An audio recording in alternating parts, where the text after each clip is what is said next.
आज की इस वीडियो में हम जानेंगे कि बुद्ध ने कुछ अपराधियों को कैसे धम्म दीक्षा दी। नमस्कार, मैं ज्योति आपका स्वागत करती हूँ अपने YouTube चैनल बुद्ध विचार में। वीडियो शुरू करते हैं। एक बार राजगृह के दक्षिण में एक बड़ा पर्वत था जो नगर से लगभग 75 मील दूर था। इस पर्वत में से होकर एक दर्रा जाता था जो बहुत तंग और सुनसान था। दक्षिण भारत की ओर का रास्ता इसी दर्रे में से होकर गुजरता था। इस तंग दर्रे में 500 डाकुओं ने अपना डेरा डाला हुआ था। वे इस दर्रे में से गुजरने वाले यात्रियों की हत्या कर देते थे और उनको लूट लिया करते थे। राजा ने उनको पकड़ने के लिए सेनाएं भेजी, लेकिन वे हर बार बच निकलते थे। बुद्ध इस स्थान से कुछ ही दूर ठहरे हुए थे। उन्होंने उन लोगों की स्थिति पर विचार किया। उन्होंने सोचा, ये लोग अपने दुराचरण को भी नहीं जानते। इन्हीं जैसे लोगों को शिक्षित करने के लिए मैं इस संसार में आया हूँ।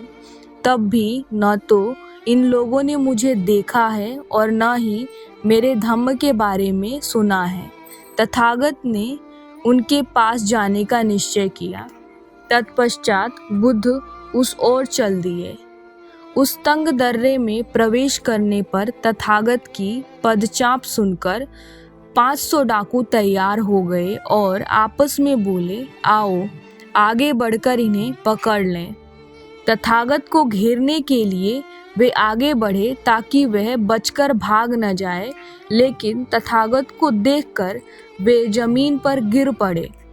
भूमि पर गिरकर वह चिल्लाते हुए बोले, यह कैसा समण है, यह कैसे समण है। तब तथागत ने उन्हें समझाया कि दुख से उत्पन्न होने वाली पीड़ा जिसके वशीभूत यह संसार है, उसकी तुलना में वे जो ऐसी चोट और पीड़ा दूसरों को देते हैं और स्वयं दुख उठाते हैं, वह तुच्छ है। और इसी प्रकार अश्रद्धा और संदेह जो उन्हें बांधे हुए है, यदि वे उससे मुक्त होना चाहते हैं तो धम्मोपदेश सुनने में उन्हें एकाग्रचित्त होना होगा, क्योंकि वही ऐसे घावों को भर सकता है। तथागत ने आगे कहा, मानसिक दुख के समान कोई दुखदायी घाव नहीं है। मूर्खता के समान कोई चुभने वाला तीर नहीं है।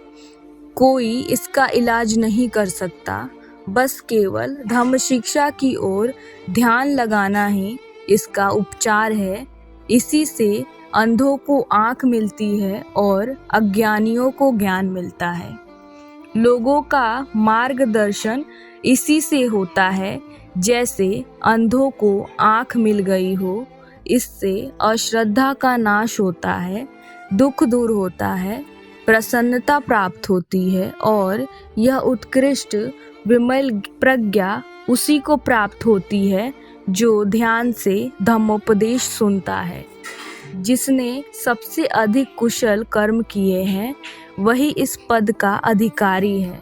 यह सुनकर 500 डाकुओं ने अपने दुराचरण पूर्ण जीवन पर पश्चाताप किया। उनके शरीर में जो तीर लगे थे वे अपने आप निकल आए और उनके घाव भर गए। तब वे उपासक बन गए और उन्हें शांति और विश्राम प्राप्त हो गया। नमो बुद्धाय। अगर आपको हमारी वीडियो अच्छी लगी हो तो कमेंट कीजिए और हमारे चैनल को सब्सक्राइब कीजिए। धन्यवाद।